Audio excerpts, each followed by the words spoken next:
Good morning, everybody. This is Jill. Just wanted to let you know we do have quorum. We will do the roll call, but since everyone is here, Councillor Parrish, if you'd like to call the meeting to order. Yes, ma'am. I'd like to call the meeting to order and then hand it over to Jill to take us through the electronic procedures and take roll call. Thank you. We will begin with make it brief review of our electronic procedures. The public portion of the meeting is being streamed live, both audio and video, from the Region of Peel website. The people present in council chambers today are myself, Jill Jones, Mary Kalevi, Director of Human Resources, Judy MacArthur, Manager of Recruitment, and clerk staff required to facilitate the technology for the meeting. We are using WebEx. The recommended WebEx meeting display is active speaker video view or active speaker and thumbnail video view. If you experience a poor Wi-Fi connection, please disable your video. If you drop off the meeting, please rejoin, and if you have difficulties, please contact your local IT department first for assistance, following the same process as you do for our council meetings. You may choose to turn your video on and leave it on throughout the meeting, or you can turn on your video only when you're speaking. If you wish to speak, please enable your participant list and click on the hand icon located to the right of your name. Members who are connected to the meeting via the phone-in option, please send an email to council@peelregion.ca and you will be added to the speakers list. If you have a motion to introduce regarding the business on today's agenda, please email your motion to council@peelregion.ca, identifying yourself as the mover, and a seconder is not required in committee meetings. Committee motions do not permit a recorded vote. When the vote is called, the committee chair or clerk will call for any objections. If you have an objection, please unmute your microphone and indicate your name and objection. If no objections are stated, the motion will be deemed to be approved. We will be going into closed session today, so when the meeting moves into closed session, those members who are participating remotely must ensure that no other person is in the location from which you are taking part in the meeting, or make appropriate arrangements so that any persons cannot see or hear any of the confidential deliberations taking place. If this is not possible, the member must withdraw from the meeting until it has moved back into public session. Prior to moving into a closed session, members shall declare that they adhere to the confidentiality standards as outlined in the Regional Council Code of Conduct. Members who leave the meeting during the in-camera session and attempt to connect via the phone-in option will be required to send an email to council@peelregion.ca indicating their request to rejoin the meeting. We will temporarily pause the in-camera session and unlock the virtual room to allow you to sign in. You will be required to identify yourself upon joining the meeting through the phone-in method. If you have any questions, as usual, you may send them to our council@peelregion.ca email. And we will move on to roll call. Mayor Brown. I'm here. Thank you. Mayor Crombie. I'm here as well. Thank you. Councillor Fortini. Good morning, I'm here. Good morning. Chair Yanika. Here. Thank you. Councillor Innes. Present. Thank you. Councillor McFadden. Morning, everyone. Good morning. Councillor Medeiros. Here. Thank you. Councillor Paleshi. Present. Thank you. Councillor Parrish. Yes. Thank you. Councillor Sato. Here. Thank you. Councillor Sinclair. Present. Thank you. And Mayor Thompson. Present. Thank you. And I'll hand it back to our chair. Thank you, Jill. Do we have any declarations of conflict of interest? Seeing none. Approval of the agenda. Councillor Innes? A question, Do I have a question? Councillor Parrish, Chair Parrish, it's Nando. I just wanted to be clear, and I apologize. I got to my agenda late yesterday because of AMO this week. On the agenda that I've been given, the one-pager, I see nothing with regards to reports, but then under other business, I see 7.1 and 7.2, press release protocols and timing on referring council resolution to ministers, which is fine. It says oral reports. If they're reports from staff, why aren't they under reports? And I would have preferred to have had them in writing before us. So if somebody could just address that for me. That would be up to the staff to address. This is the way it was laid out. I didn't question it. Is Catherine here? Catherine Lockyer? Yes, I'm here. Thank you. The two issues were referred to this committee at the last council meeting. The one issue in relation to correspondence from the chair was actually asked and answered at the last council meeting. There was a request to add them to the agenda. I'm assuming it was to address some further questions on that issue, which we're prepared to do orally. There was no specific questions asked for which to write a report. It is possible that the committee could direct staff to write a report on either of those issues. And I think that the reason that they're listed on the agenda is to allow the committee to ask any questions that they want so that staff could prepare a further report. This time, there is no written report for those two questions. And Councillor, I think that's a good answer. Let me, just to be clear at my end, because I think that response is appropriate, but just so I'm clear, we don't have a report before us, so we don't have a recommendation from staff as a result. We can't because we haven't got a report. We haven't got a motion before us. So when I see it under business, the only other way it can be before us is at a notice of motion, which is totally appropriate. And all members can say, here's what we need staff to go research and come back on and written report. And we've all got the time to understand what's on the agenda. So I'm happy to approve the agenda if that's the format. If not, I just need some clarity on how it stands constituted before us.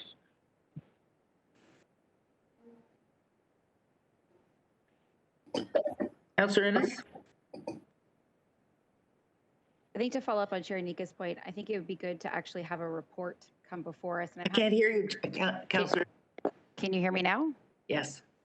So I think that it's important that a report comes before us and that staff actually take the time to put together a report that outlines the processes that they have been using to this point. Just like we reviewed all of our other policies, I think that this is a policy that we should review, but I think that there should be something before us to actually review. So I don't know if we, and I'll throw it to Catherine, I'm happy to put a motion forward that those two items be referred to the next meeting and that they both have a report. Or we can have a brief discussion about what we'd like to see in that report, but I think that we should definitely have a base of our discussion, and that base should be open and transparent to the public as well. And I think that that's the only way to actually do that. So I'll leave it up to you, the chair, and Catherine to determine what's the best course of action. You have to close my door. I can't hear you.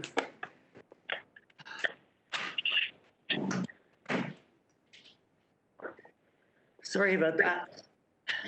If I may, it's Catherine again. That is why they're listed the way that they are, Councillor Innes, and through you, Chair Parrish. It's because the question was already asked and answered at council. Staff were unclear about what it is that the committee was actually looking for when it was referred to the committee. So the reason that they were listed today was to find out what information is it that you're actually looking for. And what we did do is we did inquire at the local municipalities on both these issues, what their processes were.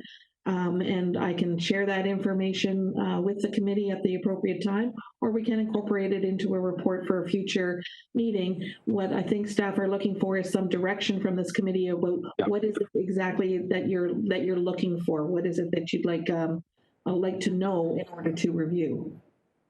I'm happy to get direction. What I would like is leave it as it is and get the oral reports. And then if members of the committee want to move motions out of those oral reports to give direction to staff, I think that's probably, instead of flying blind, I think it's better to listen to what they've got to say. I have my ideas. I know Deepika's on this meeting because she has ideas. So it would be good just to get the oral reports, and then if there's motions coming out of it to refer it for written reports, I'm happy to take those. Councillor Innes? We have Councillor But I Sato thought, on our, oh, pardon Yeah. me. sorry, I thought that Catherine had just indicated that they don't actually have an oral report, which is the problem. They gave a report in council. So I'm confused. Is That's staff not, giving us an I, oral that's report what right I now? heard. I heard leading up to this meeting that Catherine will give a report on 7.2 orally, and Lisa will give a report on 7.1 orally, and they are prepared to do so. Okay, if that's the case, then I'm happy to do a motion coming out of that so that we can have a Great. Thank you. Councillor Sato? Thank you. Yeah, I guess maybe I could clarify, since I'm the one that asked for this to be on the agenda today. The issue of the press releases at the last council meeting, I asked for it to be on the today's agenda so that this committee could, and it's perfectly acceptable. We don't need a written report today. The idea was that we would discuss whether or not there is a need for such a policy. And I have a motion that I'm going to be putting forward as the requester. So thank you, Councillor Innes. I hope you will support it. But, you know, Chair Unica, it's perfectly appropriate for a member of council to ask for an item to be on a committee and not have a staff report until the committee has had an opportunity to discuss what we want to do with the request. So it's on today so that the committee, I can put forward when we get to it. I'm planning on putting forward what I was looking for. And then the direction would be for staff to go away and come back with a policy to this committee. So, you know, this is how we do things. It's certainly not unusual to have it listed this way. I think maybe what is confusing is that it says oral, inferring that there is an oral report from council. But I think it needs to be dealt with by those of us that asked for it to be on before we hear from staff. So thank you, Madam Chair. Okay, can we proceed? Oh, Jennifer, are you willing to move approval of the agenda? All those in favor? Or just speak up if you're opposed. I can't see half of you on the screen.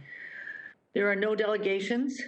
There are no reports, written reports. There's no communications.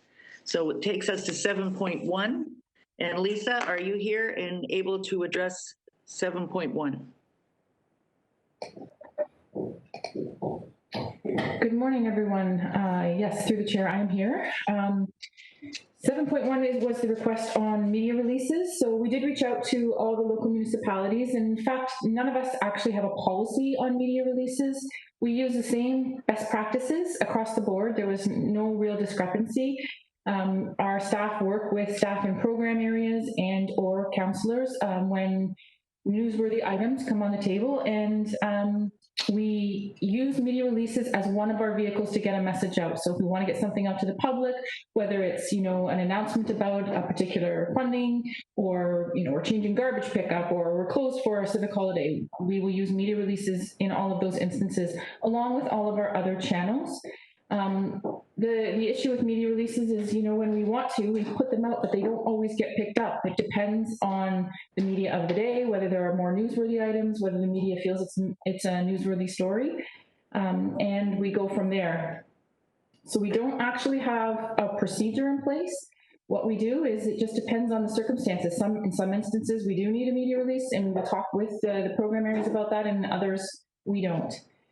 As far as spokespeople go, the chair is designated as the regional spokesperson when needed, and we often include a quote from him and or the program lead, so the commissioners of each area if that's appropriate, and councillors, of course, and the mayors as needed. So I'm happy to answer any questions on the procedure. Okay, Jill, you're going to have to tell me if someone's got their hand up. Yes, I will. Thank you. Councillor Plush, you have a question? Councillor Pallesi? Thank you, Lisa. From my understanding, the City of Brampton does have a policy around media releases, and with respect to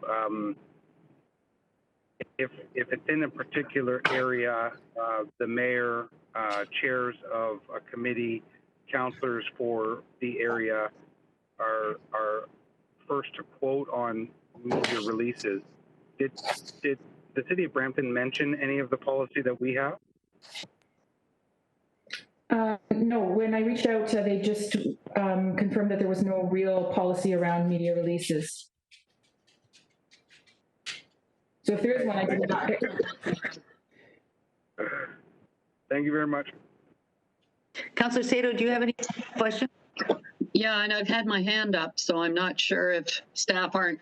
You might not see it, but I thought staff were. But anyway, yeah, City of Mississauga does have a policy around media releases, and it's very clear as to when they go out, who is quoted. And so, for example, if there's a media release on a committee item or an issue that relates to one of our committees, the committee chair, which may or may not be a councillor, is quoted along with the mayor. We do take priority to having the elected officials being the ones that are quoted. Staff would follow that, and that's all spelled out in our policy and procedures with the communication department, and that was approved by council.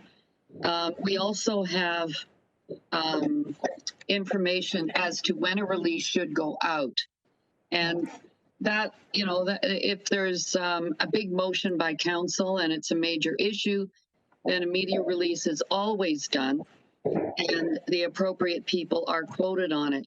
I think the problem with the region is that we don't have, as you just said, Lisa, we don't have any policy.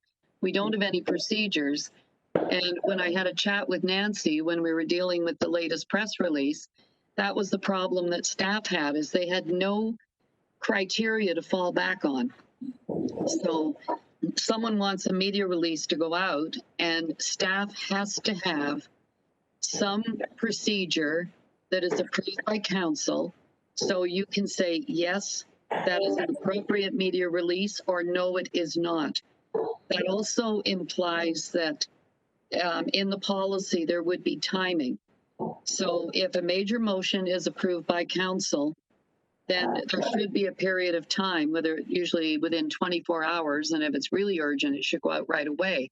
But staff should be prepared to do this and to speak to the appropriate members of council who should be quoted in that press release. And why I asked for it to come on this agenda is that I would like to, and I'm going to move the motion, that staff be directed to bring a report back to this committee at the next meeting, outlining a policy and procedures for all media releases to go out from the region of Peel, including the same information. It sounds like Brampton probably has a very similar policy as we do, as Councillor Pelletier has said. But using that information so that it's timing of the release, who is quoted, what releases are done on, and you know, really getting down so that if someone comes forward and says, I want a media release on something, you have something to turn to. Staff can say, look, this is the criteria. There are going to be times when council is going to direct at a meeting that a release go out that maybe doesn't fit that criteria, and then that's going to be voted on by council at the meeting. But I think right now it's all being done haphazardly, and you and staff have no procedures to follow. So it's like, maybe we do, maybe we don't. And that's not the way we should be doing business at a major corporation like this. So so my motion today, and the reason I asked for it to come on the agenda, was that to give direction to staff to bring back a report with a proposed policy, so that at a future meeting, we will have a policy in front of us. We can discuss whether that's the way we want to go, and then we can approve it. And then from then on, everyone knows exactly what procedures are going to be followed. So, Madam Chair, I'm putting that motion. It's a very simple one. I didn't write it out because it's basically just sending it to staff, asking for a report. Okay, thank you. Does anybody want to comment on that? We do have 2 names on our list right now, Councillor Demurla, followed by Councillor Sinclair. Thank you. Councillor Pleshy's wanting to speak too. Okay, I got 3 of them. Councillor Demurla? Thank you, Chair. I like what Councillor Sato said. What I would add is if the policies and procedures for media releases also has something on the approvals process, it's got to be streamlined and it's got to be quick. So if you could add that as well. So I think Councillor Sato mentioned timing and criteria, and then let's put approvals process in as well. And all I will say is, we're a big corporation. We should be looking at being a leader. The region of Peel should be positioned as a leader when it comes to doing municipal legislation or policies. And the only way we are going to get that leadership position is if we are actively promoting what council does at regional council. And so we really need to have more of a focus in how we craft our media image and making sure that we are proactively getting our messages out. So this is really timely and important. And I would say err on the side of generosity in terms of sending press releases out, because what's the worst? They don't get picked up. But it's really important that we keep putting our message out there. Thank you. Thank you. Councillor Sinclair. So I'm on? Yes, you are. Yeah, I guess I'm concerned about when I start hearing 24 hours and quick and streamlined. I think a press release on something like the water pump that blew up supplying potable water to Peel, very technical, can be explained and sent out very quickly. Whereas a lot of the issues we're dealing with are really slow news, involve a lot of different parties than just regional council. And we're not in the business of extruding styrofoam cups with these press releases. Some of them you should actually be trying to write the story and give complex comments from quite a number of different parties than just members of council or committee chairs.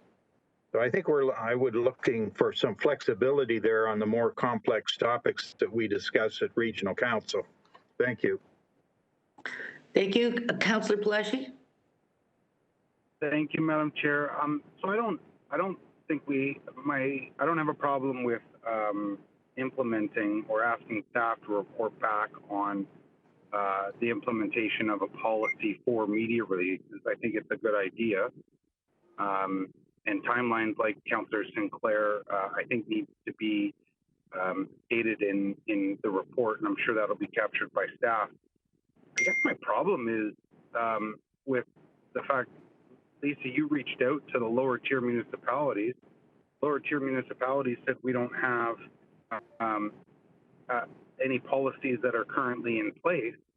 Yet I'm pretty sure our policy was like Councillor Sato had said, was mirrored after Mississauga, because at the time we didn't have one. They did. We looked into it, and we might have changed or tweaked a few things. I'm not sure, but it sounds very similar. And maybe if Councillor or Mayor Thompson or Councillor Innes can clarify Caledon if they have that opportunity. But I guess that's my biggest issue, is the fact that the lower tier municipalities both said to you that they don't have them. When I know it was last term that that the report came to councillors and we implemented the policies. So I guess I'll take that back, and maybe Councillor Zato can take that back to Mississauga as well and find out, who exactly is saying that we don't have that. But included in the motion, or included in the report coming back, if there's a possibility, I know that I get a lot of suggestions from residents that when I send out media releases on social media, they don't really get captured. There's nothing there to grab people's attention.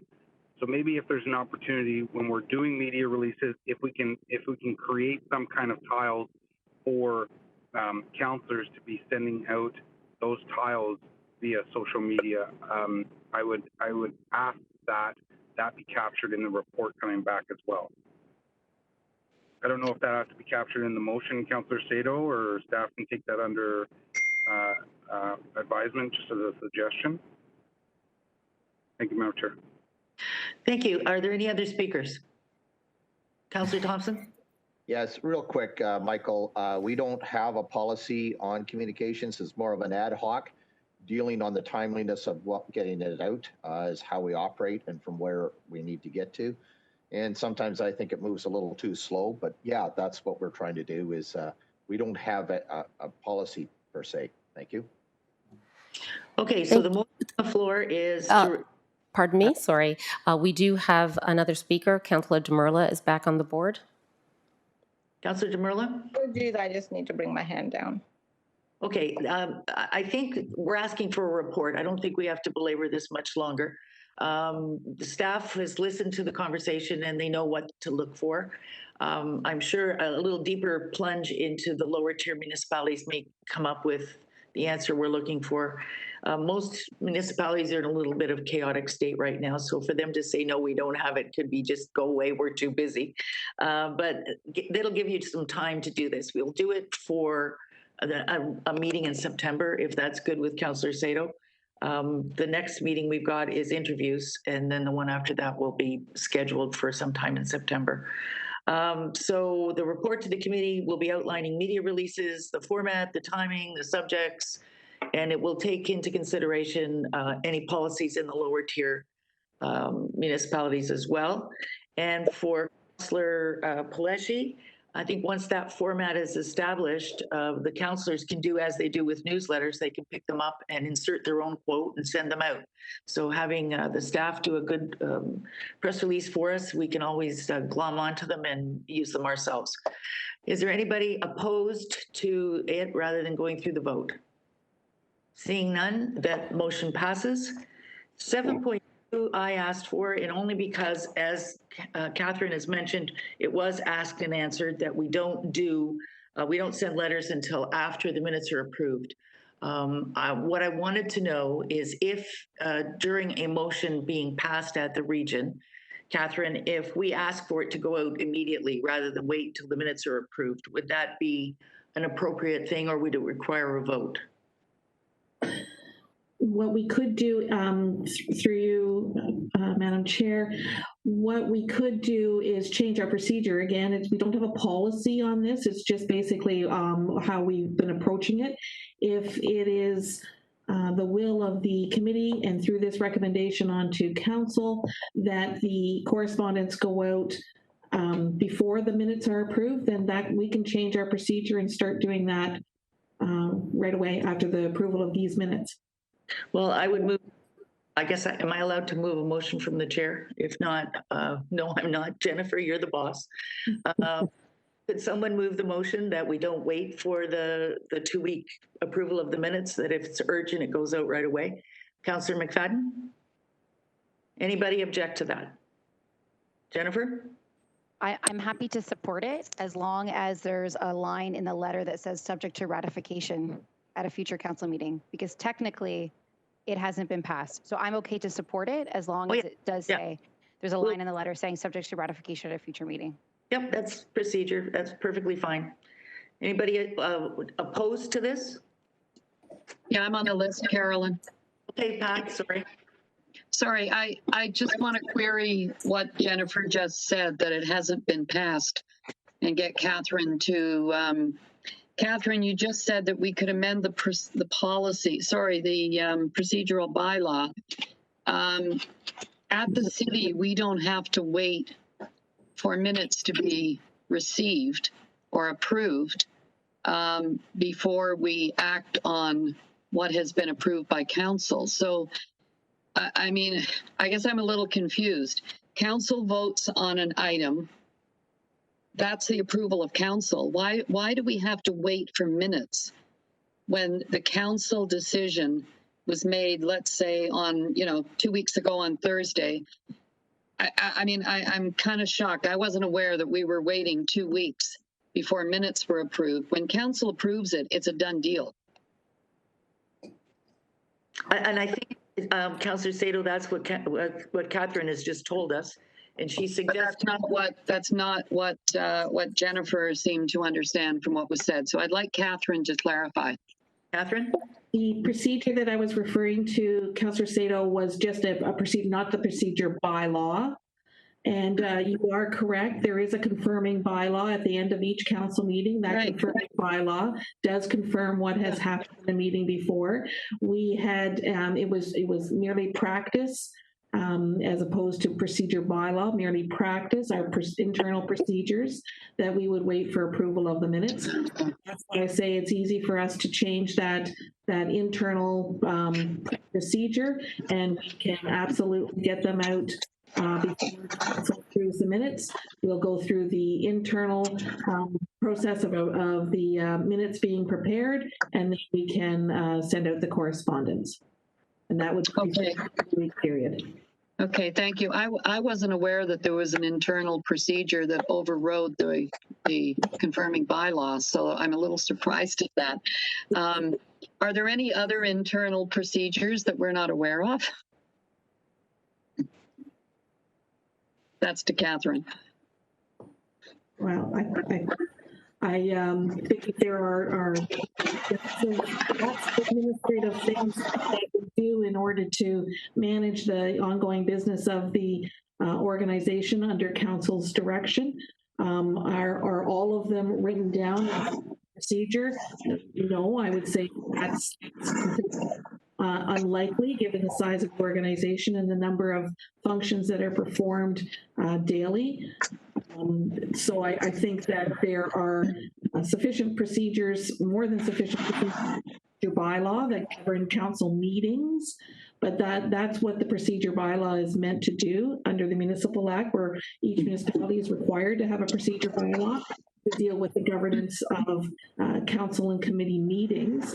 But administration is governed by procedures and policies that are developed internally, and that's how the organization functions. So I'm not sure how to answer a question like, are there any procedures that council doesn't know about? It's not that council isn't aware about it. They are the business practices that the administration uses in order to keep the machine of the organization functioning within the parameters of council directions.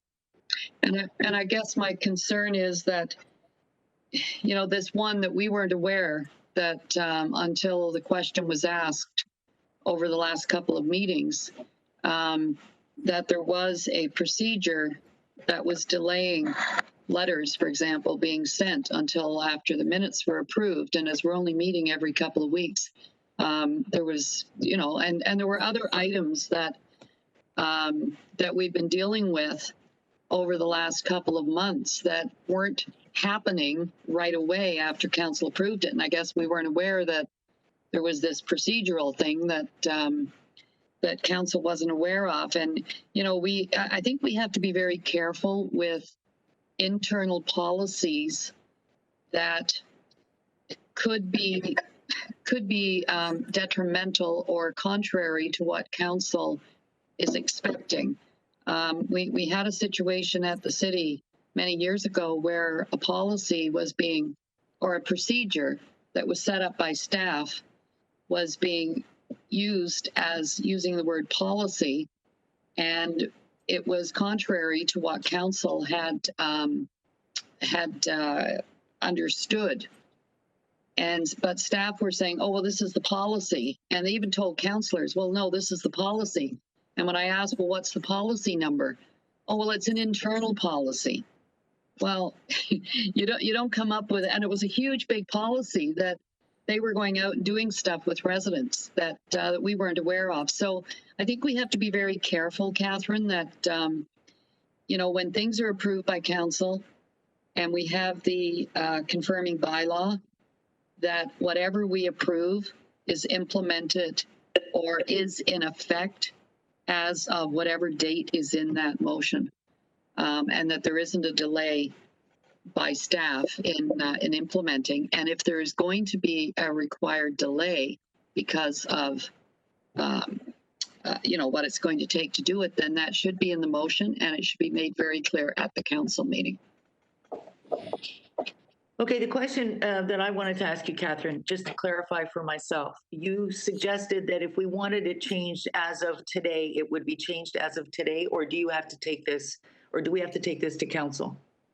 These minutes will end up at council, and if the recommendation is that our internal procedures be such that correspondence is sent out prior to the next meeting, then it will be effective when the council, this committee's recommendations through the minutes are heard on September 10th. Okay. So that the next council meeting minutes, the next council meeting, whatever letters or any direction that are given at the September 10th meeting, that's the internal procedure that we're going to be doing. It is not necessary for council to approve internal procedures. It is not a policy. It is just our internal procedures for executing the orders of council. Thank you. Council, briefly. Sorry, I would like this not just for letters to go out, Madam Chair. This should be anything that is approved by council should not have to wait for the minutes to be approved. I don't care what it is. So, Catherine, you said about letters being sent out, and I just want clarification that what you're going to bring, or the motion that you're going to bring from this committee to council in September, is that any approvals by council not have to wait for minutes to be approved before they are implemented by staff or commenced to be implemented. For clarity, with the confirming bylaw, they don't wait.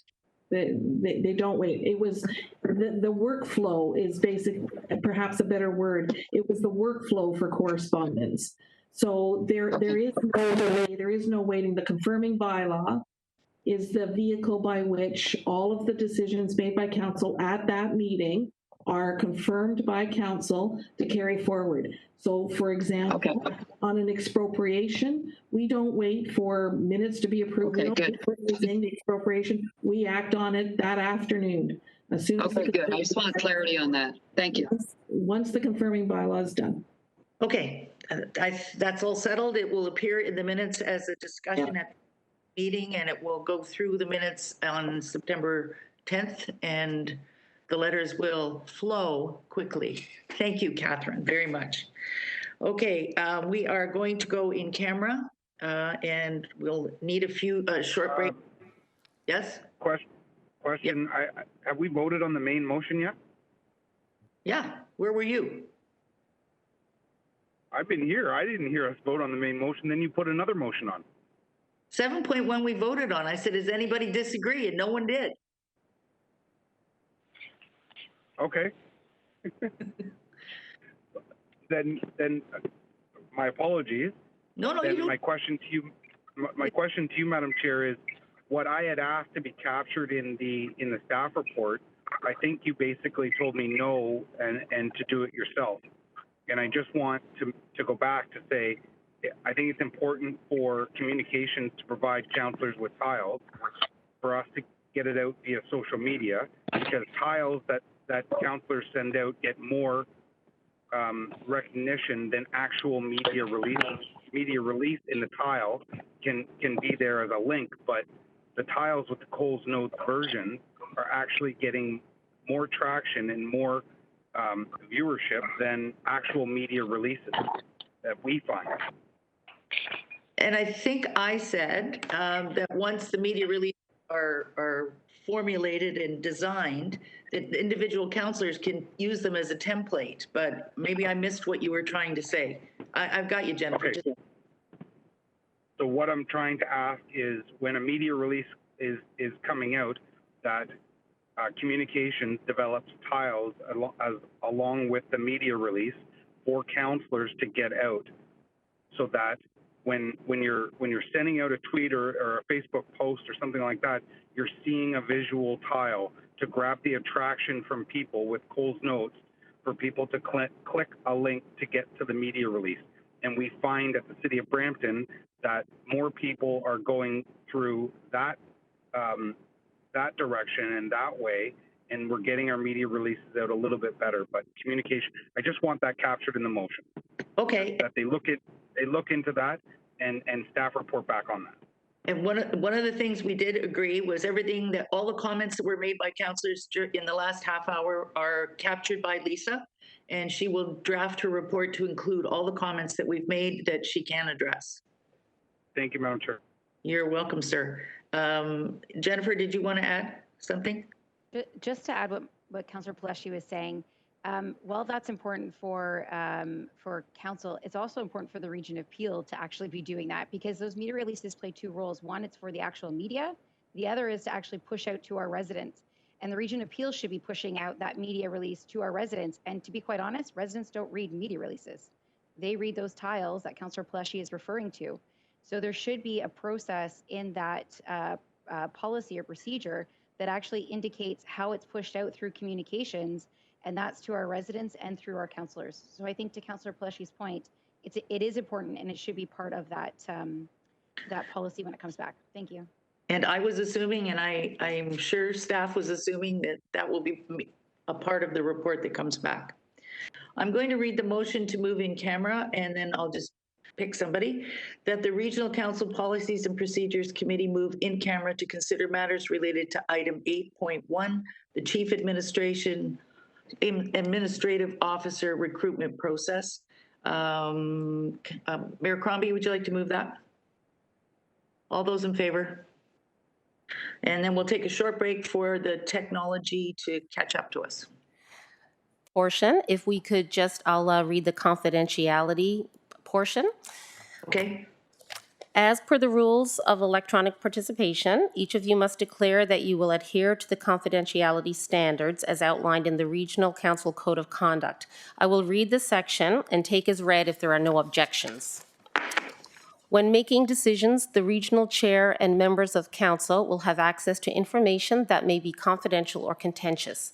The regional chair and members of council will respect and maintain the confidentiality of information communicated to them in confidence by staff or colleagues. The regional chair and members of council will not disclose a document or information contained within a document provided for use in connection with a closed in-camera meeting of regional council, a committee of council, or of any body to which the member has been appointed by regional council. The regional chair and members of council will not disclose the deliberations of a closed session without the prior permission of the body holding the closed session. Are there any objections? Hearing none, taken as read. Thank you. So now we will take that couple of minutes to transition into our closed session. And adjournment. Next meeting is as the call of the chair, but we're aiming for 9:30 or 10:30, and that will be confirmed today. And before we move to adjourn, if I could just read the motion for the in-camera directions. Right. Yes, thank you. You're welcome. That the in-camera directions related to item 8.1 listed on the August 20th, 2020 Regional Council Policies and Procedures Committee agenda be approved and voted upon in accordance with Section 2396B of the Municipal Act 2001 as amended. All those in favor? Any objections? No. Hearing none, approved. Thank you. And who's moving adjournment? Councillor McFadden? All those in favor? Sorry, I got massively confused the last 5 minutes. You have to know, it took me 3 days to get through to the clinic the first time. I'm going to just be better to drive over there right now. Thank you, everybody. Thank you, and good luck today. Thank you. Thank you, everyone. Thank you. Have a good day.